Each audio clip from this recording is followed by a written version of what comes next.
How's it going? Welcome back to the American Soccer Coach. This is Sean. I'm going to be talking about the U.S. game against Costa Rica and what I think about the U.S. players that were in the starting 11 and what their future in the national team holds. Now, I'm not necessarily going to go into a lot of specifics about the game itself. The U.S. won the game 1-0 on a penalty by Uli Yanes that the foul was drawn by Reggie Cannon. So I'm not going to go a lot of details into the game. I think the U.S. played decent, didn't play amazing, but they also didn't play poorly, and they got a result against like a B team of Costa Rica. What I will go into though is I will discuss the players that played for the United States, specifically the starters, and what I think the future holds for them in terms of the national team. So I'll start in goal with Sean Johnson, who is a goalie for New York City FC. I think he's like an above average MLS goalie, but I don't see him being I don't see him being a U.S. starter. I don't even see him being second or third string for the U.S. national team. You have guys like Zach Steffen, you have guys like Horvath, who's playing in Belgium. And then hopefully for the future, a goalie that I'm really high on that isn't talked about a lot is David Ochoa, who played for the U.S. at the U20 World Cup. And hopefully he will be the starter this year for Real Salt Lake at 19 years old. At right back, Reggie Cannon. Now I think out of the starting 11, I think Reggie Cannon is one of the players that will have a future with the national team. Now, it doesn't necessarily mean that I think he's a great player, but I think he's a solid player. The other reason that I think Reggie Cannon will have a little bit of a future with the national team is right now we don't have many options at left back. And one of the options at left back is Sergino Dest. And I think he can play left or right back. I prefer him as a right back, which is his normal position. But I do think that the U.S. national team, specifically with Reggie Cannon and DeAndre Yedlin, are a little bit more solid right now at right back than they are at left back. I mean, left back you really have like Anthony Robinson, right, who almost got a deal to AC Milan done, but it didn't work out. So I think as things stand, what you're going to have is Dest playing at left back, and then either Yedlin or Reggie Cannon playing right back. I think for the future, I would like to see Dest moved over back to right back, and then see a left back.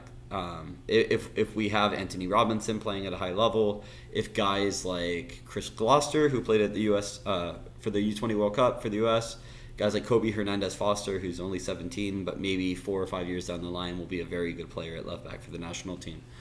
At center back, you have Aaron Long and Walker Zimmerman.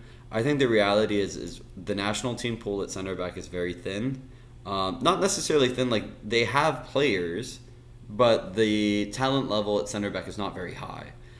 So because of that, I think you will get both of these guys continuing to get call-ups for the national team. Now, this is not a slight on either player.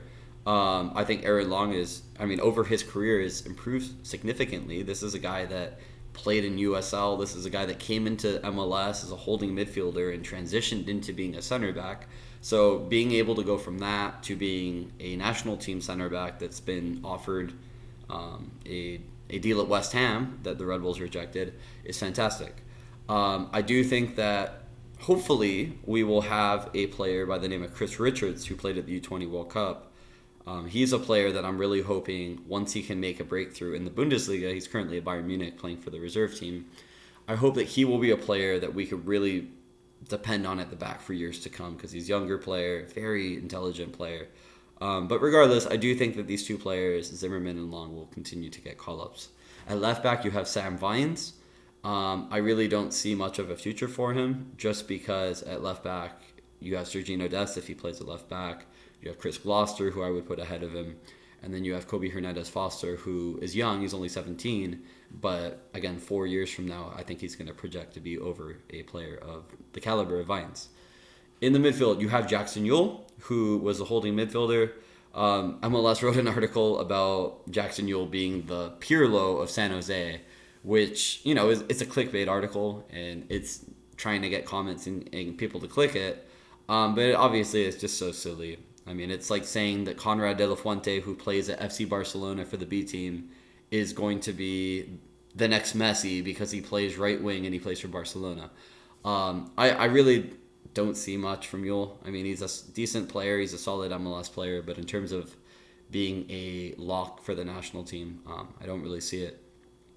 You also have Sebastian Lletget, who obviously plays for the Galaxy, a player who actually went to Europe, previously played at West Ham, but didn't make the grade there. I think he's a solid player. Again, not a guy I would necessarily want starting for the national team, but maybe a guy that's on the periphery. You have Brendan Aronson, who is the homegrown player from the Philadelphia Union Academy, who's been playing for the first team. Again, another player. It's great to see young players getting minutes in MLS, but Aronson didn't even make the U20 World Cup team. So I don't really see Aronson breaking through, especially at center mid or as like an 8 or a 10, just because I think we have a lot of talent coming through in those positions. On the wings, you have Paul Arriola, who, you know what Paul Arriola is going to give you. He's going to work really hard defensively. He's going to get up and down the wing. He has some speed, and I think it really stops it there. I've heard he's a really good teammate, but I don't see the cutting edge from him. And so maybe he's a player that you bring in with maybe 10 minutes left to wear down the other team. Maybe you have a lead and you need kind of a defensive winger that's going to track back. Maybe that. But in terms of a winger I would want the U.S. starting against, like Mexico, I would say he's not the guy. You have guys like Christian Pulisic. You have guys like, hopefully, Gio Reyna that's continuing to break through at Dortmund. I don't really see him being the guy. On the other wing, you have Uli Yanes, who has been playing for the Academy of Wolfsburg. Now, Uli was a guy who scored on the penalty kick, and Uli was a guy who had a very impressive U20 World Cup. I think that he's a very unique player, especially for the U.S., to have on the wing, because usually our wingers really rely on their stamina, their work ethic, and their speed.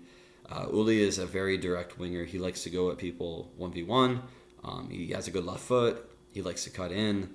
And he's also technically very strong. And, people always think that, for some reason, players that are smaller don't work as hard as taller players. But Uli, he's maybe 5'8" or 5'9", or 5'10", maybe 5'10". But anyway, he'll work both sides of the ball really hard.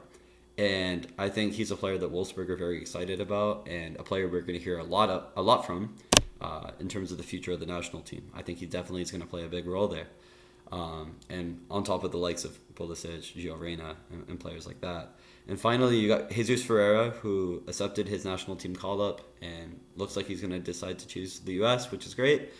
Ferreira is an interesting player because he's played in multiple positions. He's played as a number 9. He's played as an attacking mid. He's played as a winger. I like his overall game. He doesn't do anything like amazing, but he also doesn't have any huge deficiencies. So I think he's a solid player, technically sound, has some speed. Yeah, I think that he's like a 7 out of 10 in every box, which is good. But we need like a dominant number 9. And I think, honestly, Jossie Zardes, he serves his role in Berhalter's system. I don't think he's that guy, though. And so it's up to guys like Josh Sargent, it's up to guys like Jesus Ferreira to serve in. Because to be honest, the best player that's born in the United States is not with the U.S. national team if we're talking about a center forward. Because that player is Jonathan David, and he plays for Canada. He grew up in New York, but moved to Canada when he was 6 years old, and he's represented the Canadian youth national team and full national team ever since.